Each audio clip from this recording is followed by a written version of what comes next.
Evanston, Illinois, 1963.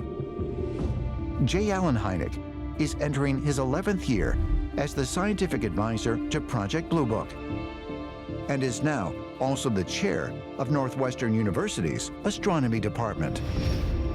In the spring, the 53-year-old professor meets a young French astronomer and computer science student named Jacques Vallée. One of the most important meetings that Hynek had in his life was when he first came across Jacques Vallée. Jacques Vallée was himself an astronomer, an astrophysicist, really, and he was also an early computer pioneer. While working as an astronomer at the Paris Observatory, Vallée had conducted extensive research about UFO activity throughout Europe. Hynek was eager to see Vallée's research, but what impressed him the most was that Vallée had created a computer database to analyze all of the data. What I found in developing a catalog of sightings, there were a number of patterns that were interesting. And in late '63, I traveled to Chicago and met with Dr. Hynek and started to compare notes to see if those patterns in Europe are the same as the patterns in the United States. When Jacques Vallée came into the picture, a dynamic duo was formed that was unstoppable because Vallée helped Hynek computerize everything. That was the next level in UFO research. Vallée has a very scientific orientation towards the study of this.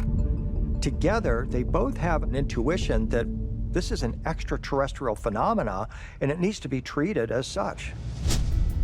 We started to look at patterns in the behavior of UFO phenomena, and we started finding things that had not been published before, had not been understood before.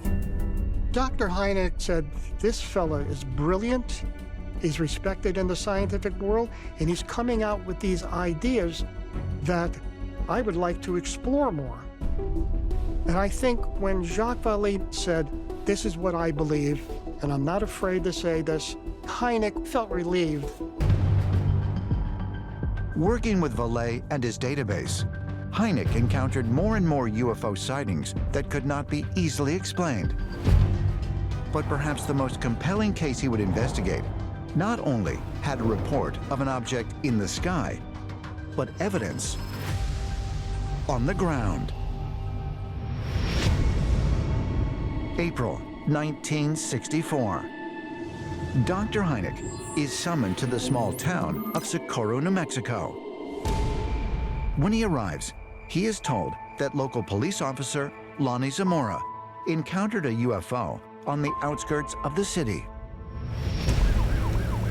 April 24th, Lonnie Zamora is chasing a speeder when he sees this thing zoom across the sky and go over a hill and possibly crash. He stops the chase, gets out of his car, goes up on foot to this hill, and he sees this perfect egg-shaped thing with landing gear and everything.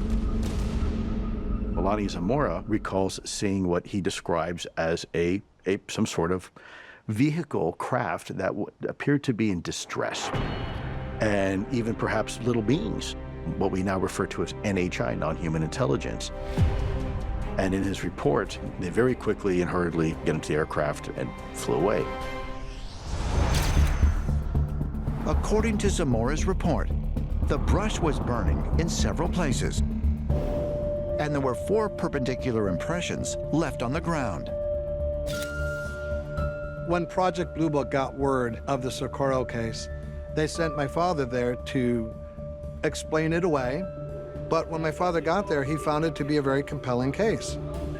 There was Zamora, who clearly seemed to be traumatized.